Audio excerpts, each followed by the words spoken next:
चलो देखो ध्यान दो यहाँ पर बच्चा।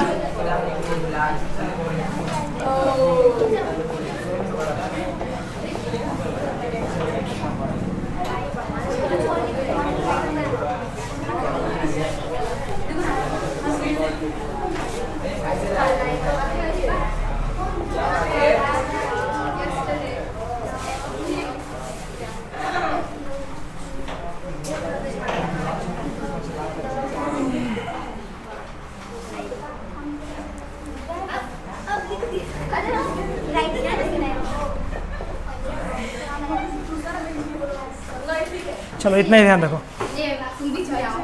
ध्यान दो यहाँ पर थोड़ा सा, हला मत करो। फ्रॉम का प्रयोग किसके लिए होता है? अलगाव के लिए। जब भी हमें कभी अलगाव का जिक्र करना होता है हम किसका प्रयोग करते हैं? फ्रॉम का प्रयोग करते हैं। आ रहा है समझ में? फ्रॉम का प्रयोग किसके लिए होता है? अलगाव के लिए। और टू का प्रयोग किसके लिए होता है? मिलान के लिए। एग्जाम्पल के लिए समझिए, आप मान लीजिए आपको पटना जाना है और आप बनाही या आरा से जब टिकट कटवाइएगा तो ध्यान से देखिएगा, वहां से वहां लिखा रहेगा आपका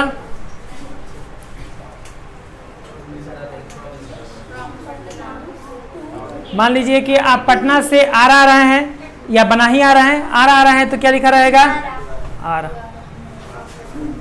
आप कभी भी ट्रेन देख लीजिएगा कटवा कर, टिकट जब भी आपका कटेगा और इंग्लिश में लिखा रहेगा तो आपको ये वर्ड जरूर मिलेगा। ऊपर में उसका रेट और भारतीय रेल यात्रा ऐसे कुछ लिखा रहेगा, यहाँ पर पैसा वैसा लिखा होगा और ये वर्ड जरूर लिखा होगा फ्रॉम पटना। यदि आप बनाही से टिकट लेते हैं तो लिखा रहेगा फ्रॉम बनाही टू आरा, या बनाही से पटना के लिए ले रहे हैं तो फ्रॉम बनाही टू आरा। आ रहा समझ में? और पटना से रिटर्न जब आइएगा तो क्या लिखा रहता है? फ्रॉम पटना टू आरा। यदि आपको पटना से आरा आना है तो इसका मतलब क्या होता है? फ्रॉम पटना यानी कि पटना से आप अलग हो रहे हैं। पटना से क्या हो रहे हैं? अलग हो रहे हैं और जाके कहाँ मिल रहे हैं? तो आप आरा मिल रहे हैं। इसीलिए कहा जाता है कि फ्रॉम जो होता है वो अलगाव के लिए और टू जो होता है वो किसके लिए होता है? मिलान के लिए होता है। याद रहेगा सबको? देखो इसका मतलब, जैसे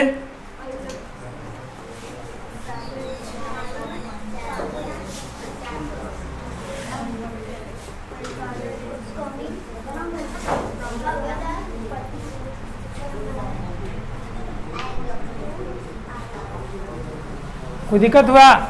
माई father is coming from Patna to Ara. अब कभी भी आप किसी से पूछ दीजिएगा कि बताइए कोई लखनऊ से दिल्ली आ रहा है तो इंग्लिश में आप कैसे बनाइएगा? आ रहा है समझ में ना? तो जो हुआ जाएगा आप कहिएगा ना कि मेरा दोस्त या मैं या फिर तुम दिल्ली से पटना जा रहे हो, तो जो हुआ जाएगा। होता है कि नहीं होता है? अक्सर कहेगा, ऐसे कहेगा माई फ्रेंड, अच्छा हम जा रहे हैं, बोलेगा I am going to Delhi to Patna, ऐसे ही करके बोलने लगेगा, टू करने लगेगा। ध्यान से होता है कि नहीं होता है? लेकिन सही मायने में उसका जो एग्जाम्पल होता है my friend is coming from Patna और टू आरा। पटना से क्या हो रहा है? अलग, और आरा में जाकर क्या कर रहा है? यहाँ पर मिलान कर रहा है। पहला ऑप्शन। इसको थोड़ा ऊपर कर देते हैं, ऊपर लिख लिए आप लोग ना, जाओ भाई ऊपर, तुम छोटा हो जाओ। देखो यहाँ पर दूसरा एग्जाम्पल हम लोगों का है यहाँ पर,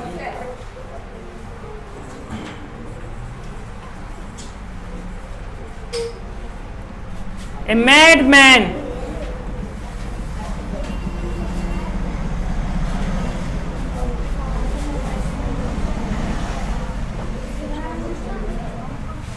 जम्प फ्रॉम रूफ टू, ठीक है ना, वाटर,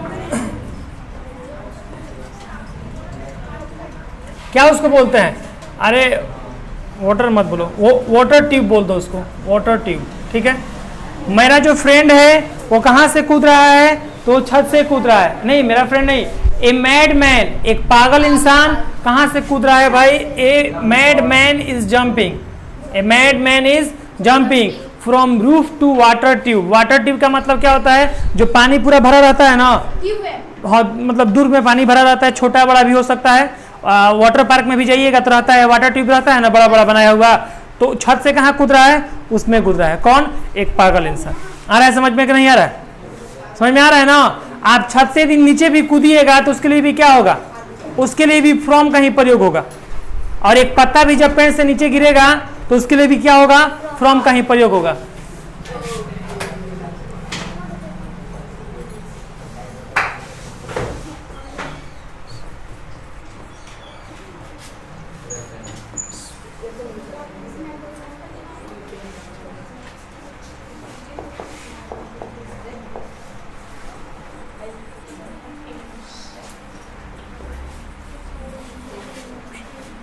पत्ते कहाँ से गिर रहे हैं? एक पत्ता कहाँ से गिर रहा है? पेड़ से गिर रहा है। पत्ता कहाँ से गिर रहा है? पेड़ से गिर रहा है। अब पेड़ से गिरकर किसी के छत्ता पर, किसी के घर में या फिर किसी के पैरों के पास आ रहा है, तो उसके लिए आप आगे यहाँ पर लिख सकते हैं। कोई जरूरी नहीं है कि हर बार हम लोग फ्रॉम लिखने के बाद टू लिखेंगे ही लिखेंगे। इसमें सिंपल है, a leaf is flowing, a leaf is flowing.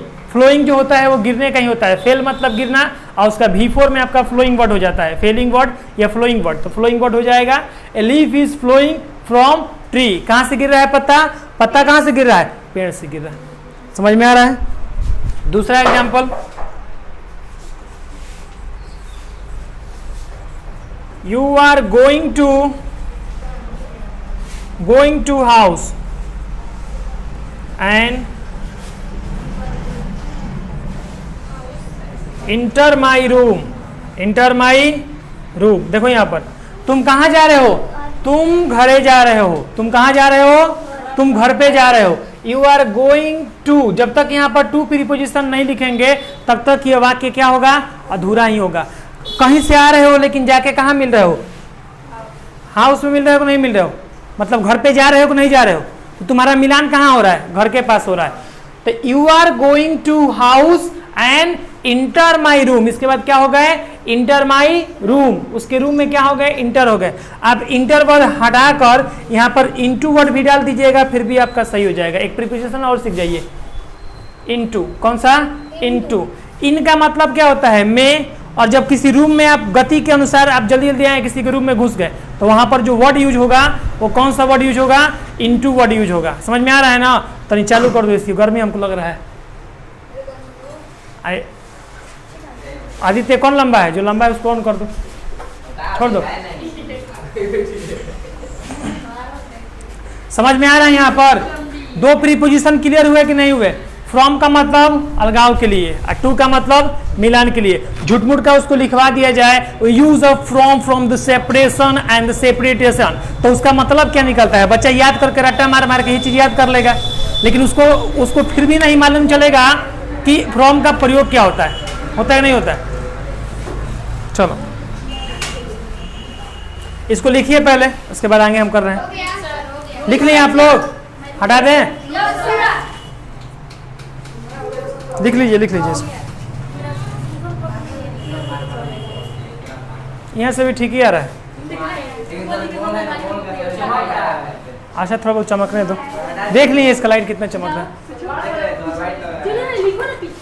वो सब का टेंशन मत लीजिए।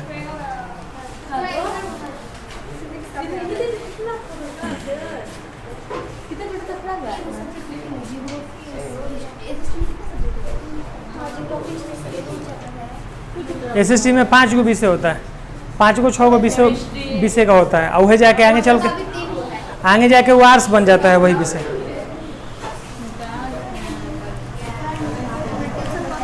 हो गया सबका?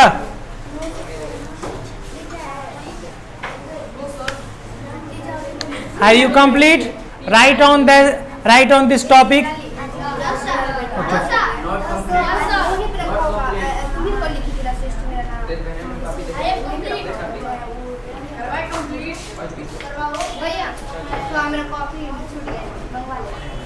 You may go now.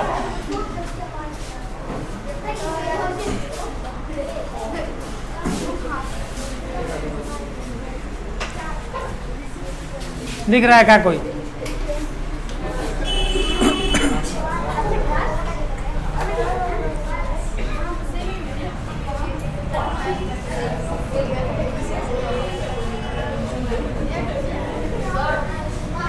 अब हम लोग क्या पढ़ने वाले हैं? बाई। कि बाई का यूज कैसे करेंगे? आखिर जो बाई वर्ड यूज होता है वो किसके लिए यूज होता है? बाई जो होता है के दौरान, या कोई भी इंसान जब कोई वर्क करता है या बताता है कि यह काम मेरे द्वारा किया गया है, यह काम किसके द्वारा किया गया है? मेरे द्वारा किया गया है, तो उसके लिए कौन सा वर्ड हम लोग यूज करते हैं? बाई वर्ड यूज करते हैं। समझ में आ रहा है ना? बाई होता है डूअर के लिए, यानी कि जो भी व्यक्ति करता होता है उसको डूअर कहते हैं, और डूअर जब भी कोई काम करता है तो वो बाई से डिनोट होता है। देखिए यहाँ पर बाई का सेंस समझ में आ गया?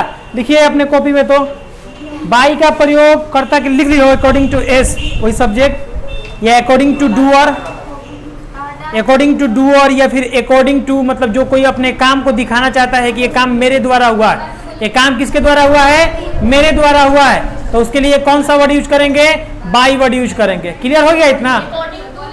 According to doer, according to doer लिख दो, अकॉर्डिंग टू जो सब्जेक्ट है या फिर जो दिखाना चाहता है अपने आप को। जैसे कोई बताता है ना दिस एक्टिविटीज या दिस पिक्चर या दिस पेंटिंग, ठीक है ना, आर्टिस्ट बाई अजीत सिंह, देखते हैं ना बोर्ड पे कहीं नाम देखिएगा ना तो पूरा पोस्टर ये पूरा बोर्ड पर लिख देगा, और नीचे बात में जगह बचेगा ना तो लिखेगा आर्टिस्ट बलराम, आर्टिस्ट संजीत, नाम देखते हैं ना लिखा रहता है ना। तो इसका मतलब होता है कि ये पूरा जो बनाया गया है डिजाइन फोटो ये लिखा गया है कुछ भी तो किसके द्वारा लिखा गया है, तो उस आर्टिस्ट के द्वारा लिखा गया है। आ रहा है समझ में ना? अभी आप लोग बाहर देखिएगा, क्लास से बाहर जाइएगा तो वहां पर नाम आएगा आपका स्मार्ट क्लास, आता है ना। आप जैसे ही जाइएगा बाहर वहां पर लिखा रहता है स्मार्ट क्लासेस, और जितने भी विषय हैं चाहे जो भी है एक यहाँ पर लिखा रहता है बाई में, बाई लिखा रहता है ना, आर.के. गुप्ता वर्ड लिखा रहता है यहाँ पर ना। तो इसका मतलब क्या होता है, बाई आर.के. गुप्ता लिखते हैं तो इसका मतलब होता है कि ये आर.के. गुप्ता द्वारा यहाँ पर पढ़ाया जाता है, और यहाँ पर हम केवल डायरेक्टर लिख देते हैं और डायरेक्टर में आर.के. गुप्ता लिखते हैं। तो इसका मतलब क्या होता है, इसका मतलब ये होता है कि यहाँ के क्या है, डायरेक्टर है, ये पढ़ा भी सकते हैं नहीं भी पढ़ा सकते हैं, मतलब टीचर होंगे तो पढ़ाते होंगे और नहीं तो ये खुद के टीचर रहकर क्या करते होंगे, पढ़ाते होंगे, तो इसके लिए डायरेक्टर वर्ड यूज हो जाएगा। अकॉर्डिंग टू डूअर, डूअर आ रहा है समझ में? देखिए यहाँ पर एक सेंटेंस है,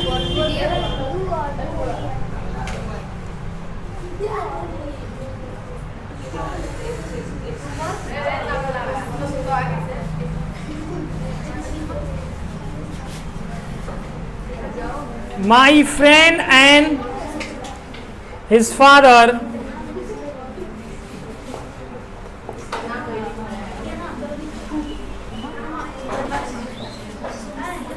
is going to Delhi by train। यहाँ पर एक सेंटेंस है my friend, ठीक है, my friend and his father is going to Delhi by train। मेरा दोस्त,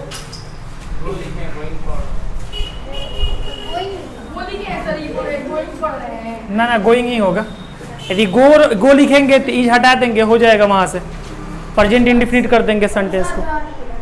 और कहाँ हटे, तो बाद में लिखना, पहले समझो, समझ जाएगा तो उस चीज को जीवन भर याद रखेगा, और नहीं समझेगा खाली उतारेगा तो 2 रुपए का पपड़ी खाली खाएगा, कबाड़ी में बेचेगा तो उसके बाद उस कॉपी का यूज है वो नहीं देगा, 2 रुपया नहीं मिलेगा तुम्हारे कॉपी का, यार है ना।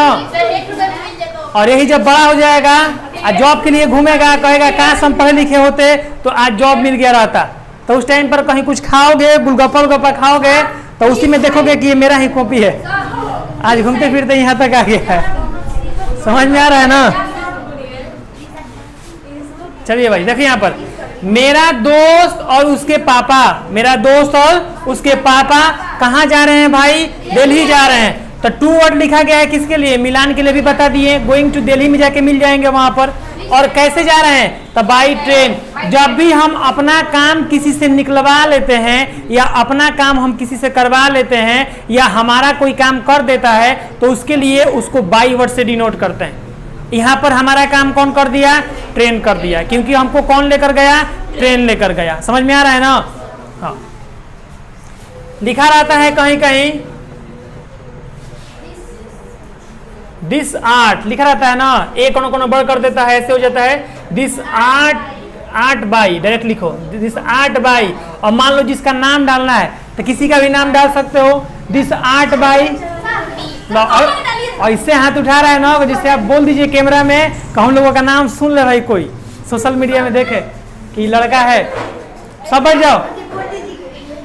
आर्ट बाई अमित, ठीक है, this art by Amit, that art by, दूसरा कोई का नाम डाल दो उसमें, होता है कि नहीं होता, होता है ना। चलो देखो यहाँ पर ये क्लियर हुआ सबको? हल्ला मत करो, सबको क्लियर हो रहा है? केवल और केवल आपको क्या सिखाया जा रहा है? प्रयोग सिखाया जा रहा है। पूरा डिफिनेशन वगैरह जो भी लिखना होगा वो अस्थिर से लिखवा देंगे, अभी आपको केवल उसका उपयोग सिखाया जा रहा है। बाई का प्रयोग किसके लिए होता है? किसी के द्वारा जब कोई काम हो जाता है या कोई हमारा काम कर देता है, ठीक है। क्या आपको तीनों वाक्य पर कमांड हो चुका है यहां पर? अब देखिए, हल्ला मत कीजिए। एंड का मतलब क्या होता है?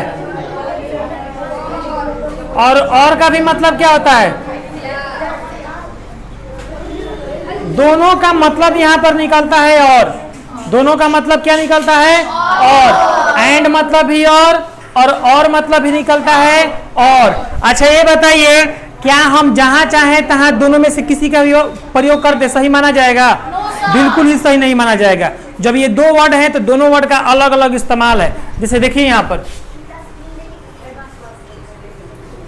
सीता एंड गीता, सीता एंड गीता के लिए क्या वर्ड यूज किए हैं? सीता एंड गीता। और यहां पर हम एक और वर्ड यूज करते हैं, राइस और ब्रेड। हालांकि आप राइस एंड ब्रेड भी लिख सकते हैं और राइस और ब्रेड भी लिख सकते हैं। यहां पर ये दोनों का सेंस निकलेगा और के तहत में, लेकिन यहां पर टूटेगा। और का मतलब हो गया ना वैकल्पिक ऑप्शन। और जहां मिल जाए आपको उसका सीधा मतलब निकलता है वैकल्पिक ऑप्शन। वैकल्पिक में देखिए, जैसे आप कभी पढ़ते हैं या एग्जाम देने जाते हैं तो इंग्लिश में लिखा रहता है और लिखा रहता है ना, और हिंदी में अथवा करके लिखा रहता है। का आप ये प्रश्न का उत्तर दे दीजिए अथवा इस प्रश्न का उत्तर दे दीजिए, और नहीं तो नॉर्मली देखिएगा तो उस पर क्या लिखा रहेगा? और का मतलब क्या? या तो ऊपर वाला विकल्प चुन लीजिए या नीचे वाला विकल्प चुन लीजिए। तो वैकल्पिक रूप में आएगा तो क्या होगा? और। इस कंडीशन में मान लीजिए आप घर पे गए और मम्मी से पूछ रहे हैं कि मम्मी खाने में क्या क्या बना है, ठीक है ना, तो बोलिएगा ना, तो वहां पर मम्मी बोलेगी राइस और ब्रेड, तो आपके पास विकल्प हो गया। या मम्मी पूछेगी क्या खाओगे? राइस की रोटी, मतलब राइस की चपाती या राइस और चपाती, तो यहाँ पर तुम्हारा क्या हो गया? वैकल्पिक पॉइंट हो गया। और आप बोल दीजिएगा कि राइस एंड ब्रेड, तो आप दोनों को क्या कर दिए? कंबाइंड कर दिए। यहाँ पर दोनों को क्या कर दिए?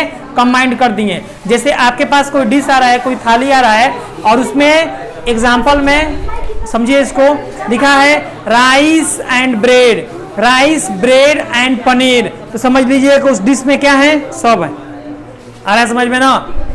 जैसे कोई आप होटल में जाएंगे या मूवी में देखे होंगे, वेटर आता है तो कहता है ना कि सर खाने में क्या लाऊं, तो कहिएगा कि खाने में आज कौन सा दिन है? फ्राइडे है, पनीर लाइए और राइस लाइए, है ना, और ये लाइए। तो फिर हाँ मेन्यू में देख के चाहे जैसे भी, अब जो पूछेगा वो बता देंगे।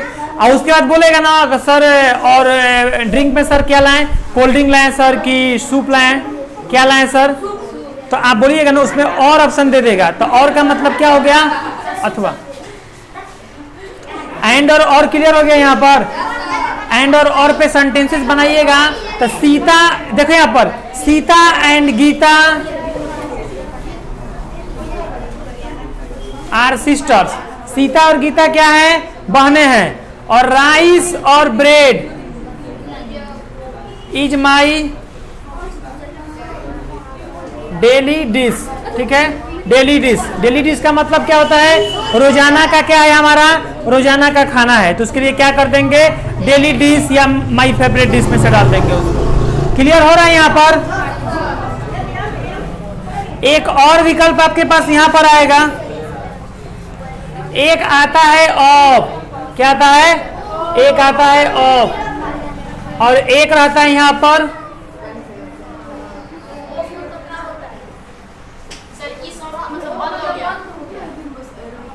आ रहा है समझ में? यहाँ पर दो ऑफ है। इस ऑफ का मतलब क्या होता है सर, ये बताइए। इस ऑफ का मतलब होता है काके की। काके की के लिए जब ऑप्शन होता है तो वहां पर इस ऑफ का प्रयोग करते हैं। जैसे कल वाले सेंटेंस में, या कभी हम लग रहा है किसी को बोले होंगे, जैसे सोहन का बच्चा, तुम लोग का सेंटेंस पे दिया गया था कल। अरे बच्चा बच्चा वाला कुछ दिया गया था ना, सोहन का बच्चा।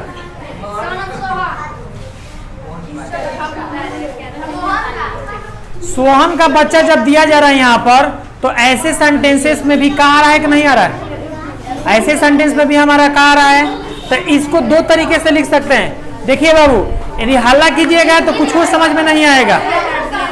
समझ में आ रहा है ना? हल्ला बिल्कुल ही मत कीजिए, शांति से बैठिए। पीला टी शर्ट का दिक्कत है तुमको, खड़ा हो रही है, दिक्कत है तो आकर यहाँ पर बैठो है, बस उधर, हाँ आकर बैठो इधर,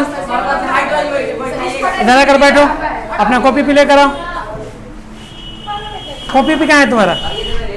कॉपी कहाँ है?